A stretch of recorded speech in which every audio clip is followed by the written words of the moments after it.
좋아요, 구독! 네, 외신 브리핑 시작합니다. 어제 뉴욕 증시는 3대 지수 모두 다 상승하면서 마감을 지었습니다. CPI와 PPI 둔화세를 좀 확인하면서 시장은 분위기 좋은 모습을 좀 보였는데요. 경제 지표 먼저 확인해 보도록 하겠습니다. PPI 지수 보실 텐데요. 10월 생산자 물가 지수는 전월 대비해서 0.5% 정도 하락한 것으로 나타났습니다. 낙폭이 2년 반 사이 가장 최대 폭으로 나타났고요. 일반적으로 PPI는 물가 선행 지표로 간주를 합니다. 생산자 물가가 오르면 생산자들이 물가 상승분을 소비자들에게 전가하면서 소비자 물가가 오를 수 있기 때문인데요. 이번에는 큰 폭으로 좀 하락을 하면서 시장은 물가가 둔화할 것이다라는 쪽에 무게추를 조금 더 옮기는 모습이었습니다. 이어서 소매 판매 지수도 함께 좀 살펴보겠습니다. 10월 소매 판매 같은 경우에는 전월 대비해서 0.1% 정도 하락한 것으로 나타났습니다. 7개월 만에 깜짝 역성장이다라고 평가하고 있는데요. 내구재를 중심으로 한 소비는 감소를 했고요. 반면에 식료품 판매는 소폭 증가한 것으로 나타났습니다. 시장은 수치 자체만 놓고 봤을 땐 역성장이기는 하지만 예상치보다는 둔화하지 않았다라는 점 때문에 경기가 침체로 빠지지 않을 것이다 강하게 주장을 했습니다. 일단은 PPI 지수 그리고 소매 판매가 둔화하고 있다라는 사실 덕분에 경기 연착륙 가능성이 조금은 더 높아진 모습이었습니다. 이어서 유가도 함께 확인해 보겠습니다. 유가 같은 경우에는 2% 넘게 오늘 장에서는 좀 급락하는 모습을 보였는데요. 76달러 선까지 내려왔습니다. 어제 장에서는 보합권에 머무르는 수준이었다면 오늘은 76달러까지 조금은 급락하는 모습을 보였는데요. 미국 원유 재고가 예상보다 큰 폭으로 좀 증가를 했고 아시아 경제 불안에 따라서 수요 둔화 우려감이 조금 더 높아지면서 유가의 가격은 조금 떨어지는 모습을 보였습니다. 이어서 외신 기사들도 함께 살펴보겠습니다. 먼저 첫 번째 기사부터 함께 보겠습니다. Biden see declare progress after concluding 4-hour summit이라는 기사고요. 다들 많이 들으셨겠지만 시진핑 그리고 바이든 대통령과 관련된 정상회담과 관련된 소식을 준비를 했습니다. 우리 시간으로 새벽 4시 35분쯤 회담이 시작이 됐습니다. 지난해 11월에 인도네시아 발리에서 취임한 이후 서로 얼굴을 처음 마주했었는데요. 그 이후로 딱 1년 만에 다시 한번 만나게 됐습니다. 모두 발언 내용 먼저 살펴보실 텐데요. 바이든 대통령은 미중 경쟁이 충돌로 비화돼서는 안 된다라고 강조를 했고요. 시진핑 주석도 두 대국에게 서로 등을 돌리는 것은 선택지가 아니다라고 이야기를 했습니다. 표현이 좀 다소 다르긴 했지만 양국 모두 관계 개선을 하고자 하는 의지는 충분히 드러난 포인트였습니다. 다만 일부 시각차도 확인이 되긴 했습니다. 시 주석이 한쪽이 다른 쪽을 개조하는 것은 비현실적이다라고 언급한 것부터 이 중국의 노골적인 불만이 드러난 것이고요. 바이든 대통령은 기후변화, 마약 단속 등 글로벌 이슈에 있어서 중국이 G2 국가로서 책임을 다해줄 것을 강조한 반면에 시 주석은 상호 공존 그리고 상호 존중의 방점을 좀 찍은 모습이었습니다. 4시간에 걸쳐서 진행됐던 이번 회담은 일단 종료가 된 상황입니다. 작년 발리 회담보다는 많은 12명의 참모가 각각 배석을 좀 했고요. 정상회담 직후 양측은 회담 결과를 발표하겠다라고 이야기를 했습니다. 일단 여기까지 추가된 소식을 좀 짚어보자면 바이든 대통령과 시진핑 주석은 정상회담과 소규모 회담에 이어서 오찬 후에 정원 산책을 하면서 대화를 진행했다라고 전해지고 있고요. 바이든 대통령은 회담 중에 SNS에 글을 올렸는데요. 지도자와 지도자끼리 서로를 이해하는 것은 무엇보다 중요하다. 그리고 우리는 실질적인 진전을 이뤘다라고 글을 남겼습니다. 그리고 백악관 측은 8시 40분쯤 우리 시간으로 8시 40분쯤 정상회담이 종료됐다라고 밝혔고요. 시작한 지 4시간여 만에 종료한 것으로 나타났습니다. 이에 대해서 중국 매체는 이번 회담으로 군사 고위급 대화와 실무회담 재개에 합의했다라고 발표하기도 했습니다. 관련해서 더 중요하게 추가되는 소식들은 내일 이어서 전해드리도록 하겠습니다. 이어서 다음 기사 함께 보도록 하겠습니다. 두 번째는 CNN 기사를 가지고 왔고요. House passes stopgap bill to avert government shutdown이라는 기사고요. 미국 하원이 정부의 셧다운을 막기 위해서 임시 예산안을 통과시켰다라는 기사입니다. 어제 우리 장이 열리기 직전에 발표가 됐던 내용이었는데요. 덕분에 바이든 행정부는 일단은 우려했던 이 셧다운을 좀 피할 수 있게 됐습니다. 이번 예산안은 이른바 2단계 예산안으로 정부 부처별로 예산이 소진되는 시기를 다르게 책정한 것이 가장 큰 특징입니다.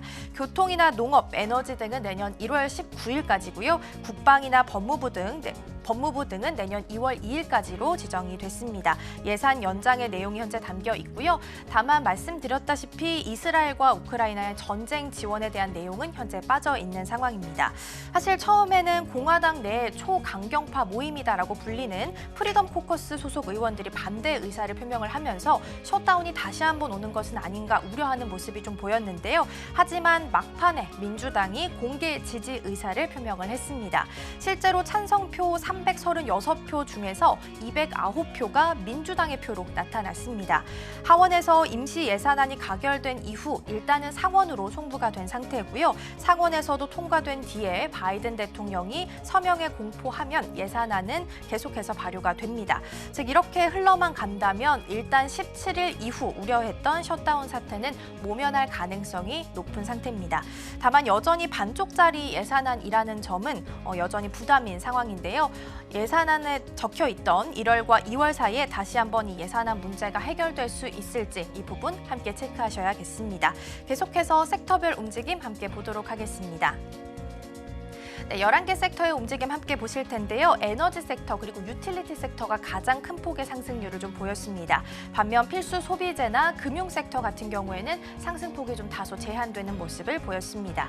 일단 첫 번째 특징주로 오늘은 버크셔 해서웨이부터 함께 살펴보도록 하겠습니다. 전일 대비해서는 0.72% 상승하면서 오늘 강보합권에서 마무리를 지었습니다.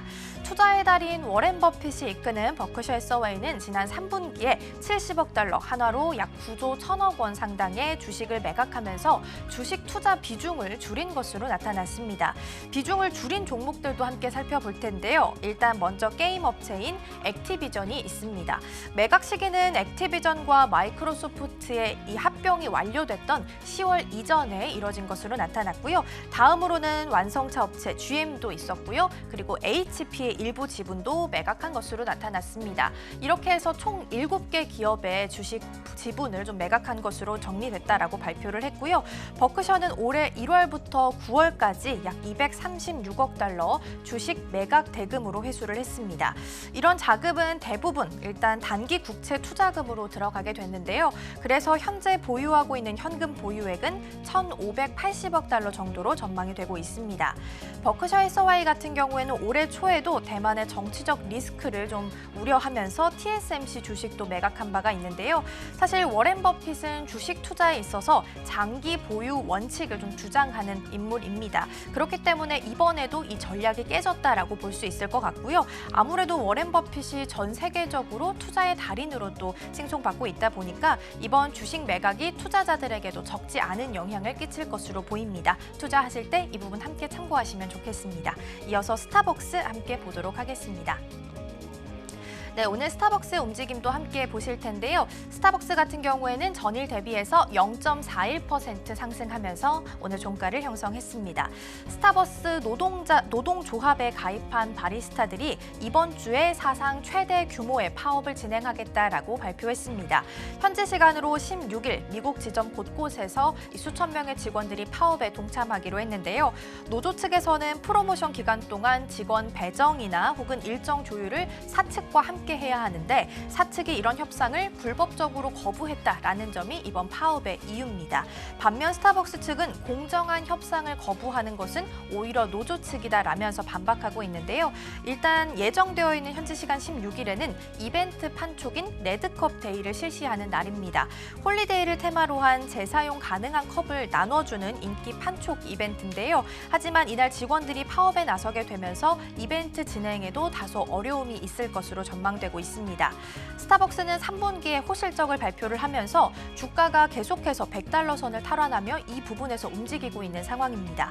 더불어서 북미 지역 외에서 매장 15,000개를 새로 선보일 예정이다라고 발표하기도 했는데요. 사실 일반적으로 노사 간의 갈등은 주가에 악영향을 미치는 경향이 있습니다. 호실적을 발표한 이후 다시 한번 좀 반등을 시도하는 것 같았던 이 스타벅스에게 발목을 잡는 것은 아닌지 주가의 향방도 함께 체크해 보시면 좋겠습니다. 세 번째, 마이크로소프트 함께 살펴보도록 하겠습니다. 전일 대비해서는 0.16% 빠지면서 약보합권에서 마무리를 지었습니다. 밤사이에 자체 개발한 AI 반도체 칩을 공개했습니다. 현재 시각으로 15일 마이크로소프트는 이그나이트 2023 컨퍼런스에서 마이아와 코발트 이렇게 두 종류의 칩을 공개했습니다. 그중에서도 마이아는 현재 반도체 시장의 약 90%를 장악하고 있는 엔비디아의 GPU를 대체할 수 있도록 개발된 칩인데요. 장 초반 큰 폭으로 올랐다가 장 막판에 하락 전환하면서 약보합권에서 오늘 종가를 형성했습니다. 지금까지 외신 브리핑이었습니다. 좋아요, 구독!